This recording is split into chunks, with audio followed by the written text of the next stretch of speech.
Who are you inside as a person? Right from my childhood and our upbringing has been very liberal. I've been a tomboy, and being a tomboy has its advantages and also its disadvantages.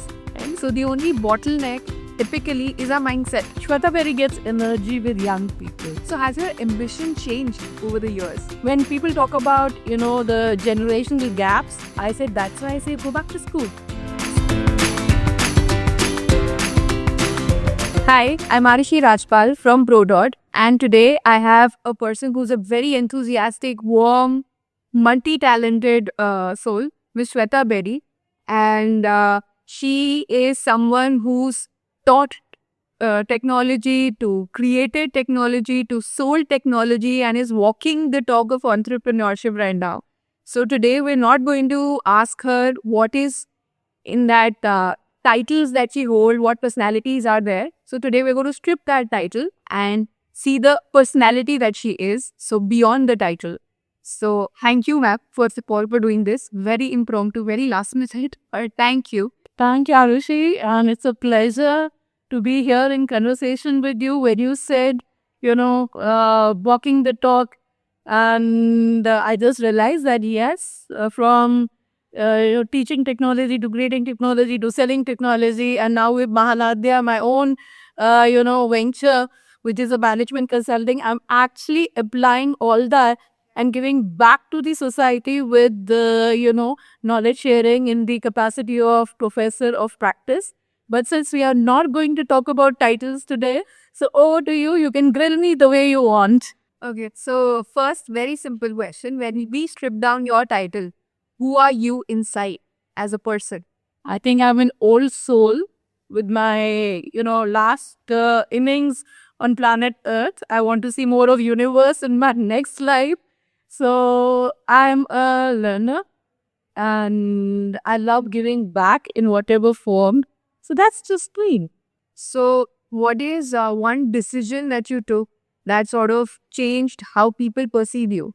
That's a very good question. I think right from my childhood and our upbringing has been very liberal. I've been a tomboy, and being a tomboy has its advantages and also its disadvantages. So when I got into education, I realized that there's a perception which is carried with women in education, and with that perception also you have to change your attire. Yeah. You have to change the way you deal with people, you connect with people. Right.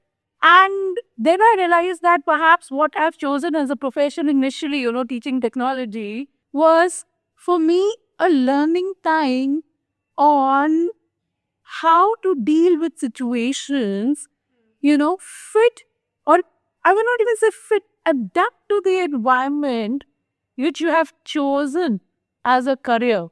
So I think the hardest part of my learning came very early, that learn how to behave, how to connect, how to cultivate yourself in the surroundings that I had. And I think that has really helped me because I was very fortunate that my education, and my decision to keep going back to school took me to international, arena. I was in Grenoble École de Management, learning with 15 different nationalities. And that again changed me, Yeah. right? So it was like from being a frog of the pond to the whole ocean there out there for me. And so many unlearning started happening. Right. And I was fortunate that I just didn't, do my schooling, then graduation, then my higher studies. There was a break of 4 years in between. So from, 4 years into the corporate world, going back to education, learning, then going to France, and then so many unlearnings, and then coming back and then getting assimilated, So I think it's been a journey. It has been a journey. And a very interesting one. I still go back to school. So in 2019, I went to Calcutta. I got another feather in my, hat, and that gave me the confidence of starting my own venture. So I was teaching entrepreneurship. I used to be called for a lot of guest lectures, a lot of motivational career counseling and all. And I always say that if life gives you an opportunity, take the plunge, do something of your own, build a patch. And I'm really proud of you that, you have taken this plunge and you are, doing this podcast, because it's like we are all onions, we're got different layers, different teals. And for me, I keep discovering and rediscovering and challenging myself with what's next before I leave Earth. Right. No, very rightly said. We are an onion with so many layered personalities to it and wearing so many hats at the same time. So, out of all the hats that you wear, which is probably your favorite hat that you enjoy the most? I think Shweta Berry gets energy with young people, young talent, young minds. So I love interacting with various age groups.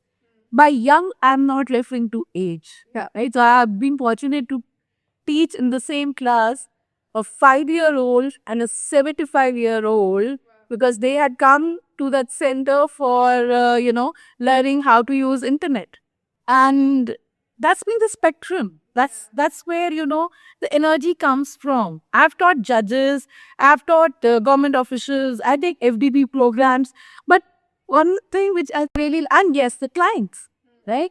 You are dealing with clients, you're dealing with, in the morning, I was sitting with a EV client, and in the afternoon, yesterday, I was talking to a healthcare giant. And then in the evening, I'm talking to, a edtech platform founder.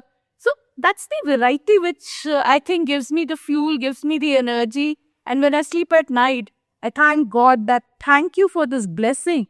Because I think there's nothing on earth that will energize you more than people and how you connect and how you learn from them. People also from all walks of life. Yes. Yes. So when people talk about, the generational gaps, I said, that's why I say go back to school. Sit with them, learn with them, because then only you would get to know what motivates them. See, our challenges, our generations, my parents' generations, my grandparents' generation had a different problem to solve. They had their different struggles. So when my grandfather came from Lahore to India during partition, the only thing which was there perhaps in his mind was, how will I take care of the large family, right? Where will the next meal come from? Can I give them a roof on their head? My parents got good education and they had very humble beginnings to start with. So they made their careers, and the only thing they wanted when we were born was give them good education. So my parents built a house, so we had the roof, right? But if we wanted to travel in a car, our parents gave us, very clear picture. Earn it. Don't demand it. Earn it. Say, right? And when I started working, the first thing I bought for myself was my own car. Right? Yeah. So the next generation, I'm a single, ready to mingle, a happy single. And I see my niece now. So the only thing we tell her is not that, we can only give you education. We tell her life is full of possibilities. Build your talent so that you can actually mature them. And you can explore and you can, then pick what you want to do. That was never told to us, because we understood that, we have got the best of the education our parents could afford, and we could earn it for ourselves. Right. But beyond certain things, there's a limitation, right? So we worked around it and we reached where we are today. But to the next generation, what do we say? Do not think about any problem statements, because there are none. The only problem is your mindset. Their life is full of opportunities. We didn't realize it. You are there to be, given that opportunity to realize it. Experiment. Right. I think that I would say opportunity of experimenting wasn't there, because we realized the sooner we stand on our feet, the sooner we be financially independent. That's what, I think the only Pandora box was, when will I get my first job? Now, this generation says, how many jobs will I do before I start my own venture? Yeah. And that's a beautiful thought as well. So I think we are moving towards a nation which was standing in queues for employment to employment generators today. Yes. And I'm pretty sure you're very younger than me, but I have seen both sides of the spectrum. We're working for one company was, the thing. And shameless to say, I had worked for 13 plus 14 maybe companies, and I'm now my own venture, and I'm fractional CMO, and I'm global strategist with couple of companies as well, and I'm in the advisory role with a couple of companies and startups. And I see that the opportunities are still endless, right? And with each engagement, you're learning, you're growing, you're giving back, you're seeing the advisories moving from just concepts to realities, and then they are growing, and they're growing successfully, not just successfully, sustainably. Right. And so the only bottleneck typically is our mindset. Exactly. So if we cover that, Yeah. we're able to shatter all ceilings then. Yes. The glass ceilings only exist till you believe you cannot move forward. I think the day you decide, the day you gain the confidence, the easy part is the willpower. The most difficult part is communicating that I can do it first to yourself, Right. then to your loved ones, Yes. and then to the world. Yes. Because I think the worst critics of my life have been myself, Yeah. and then my parents. Yes. And they would give you a mirror which you're like, really? And you want to avoid that mirror. Yes. And then they give up, can't dodge it, right? So might as well stand and face it, give a face off. Yeah. Right. Very well said. Very, very well said. So I think one last question that I can think of is, so has your ambition changed over the years?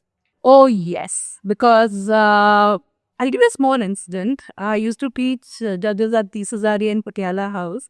And when I was teaching judges at Patiala House as part of my assignment with NIT Limited, there was a particular judge who used to at times, drop me from Patiala House to South X. And used to have these different level of conversations. And I used to think that life is like this, abhi jo kar rahe hain, wahi karenge and stuff. And he said, life is beyond you, Shweta. Life is beyond me, right? What you desire today is a short-term goal. Right. What is 5 years from now? What is Shweta 5 years from now? What is Shweta 10 years from now? What is Shweta before she takes a last breath on planet Earth? That's like, my God. Why was we not taught this, to think like this in schools, in colleges, right? And that's when I decided that every year people make New Year resolutions. I will make my short-term goals. I'll visit my short-term goals. I'll look at my mid-term goals, and I will renew based on what I want to achieve my long-term goals. So not many people know, and I think I must share here. You're the first one to hear this, that I wrote my obituary. I wrote in 3 pages what would people come and say about me on my deathbed or in my prayer meeting. And those were the words I wanted to hear about myself. And that changed my perspective about who am I today, who I am for others, Right. and who I want to be. And that made me also realize that happiness comes from within. True. So if I'm not a happy person, I cannot make my environment happy. True. I cannot ask for happiness. I cannot ask for love. I cannot ask for affection if those are not, ingrained in me. And that changed the perspective of the way I look at life, the way I look at my goals, and the way I want to lead life. I think that is something that sort of moved inside me also.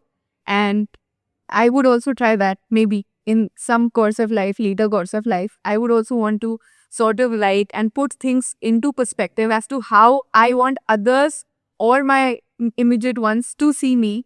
And hence, I would probably change a few aspects of my life as well. Yes, but it has to come from the core. As proud to share that I mentor students, budding managers from 7 to 8 universities. And in my mentorship session, the second session I take is making them write their life goals. And from where we start from SWOT analysis. So who am I? What I want is basically written down in my strengths, in my weaknesses, what opportunities I want to generate for myself, and what kind of problems. They're not threats. Yeah. What kind of problems will come, because the strength and the weakness gives me the gap areas. Right. The opportunities which I want to realize, at my short term to my long term goals, tell me where to start today. And the life goal is not your career goal, right? It has 7 to 8 dimensions: your health, your spirituality, your relationships, your finance, your self development, on and on and on. So I think it's a beautiful exercise. And I would definitely invite you to one of these sessions, which I'm going to start with one of the colleges. I have a cohort of 6 budding managers. So be part of it. I mean, would love to. Sounds very exciting. I would love to be a part of it. And let's see what my life goals also transpire. Yes. It's transformative. It has transformed me from the, frog of the pond to the ocean and beyond. I think there's so much to achieve, and the soul is ageless. So the energy is also ageless. Yes. Hence, rightly so, beyond the title. Beyond the title, yes, definitely. Thank you. Thank you so much for doing this. Very on the go, but thank you. Thank you so much. Proud to be here. Thank you so much for this opportunity. And all the very best to you. Yes. And may this hobby turn into passion. And then you go for commercialization. So all the very best to this journey of yours. Thank you.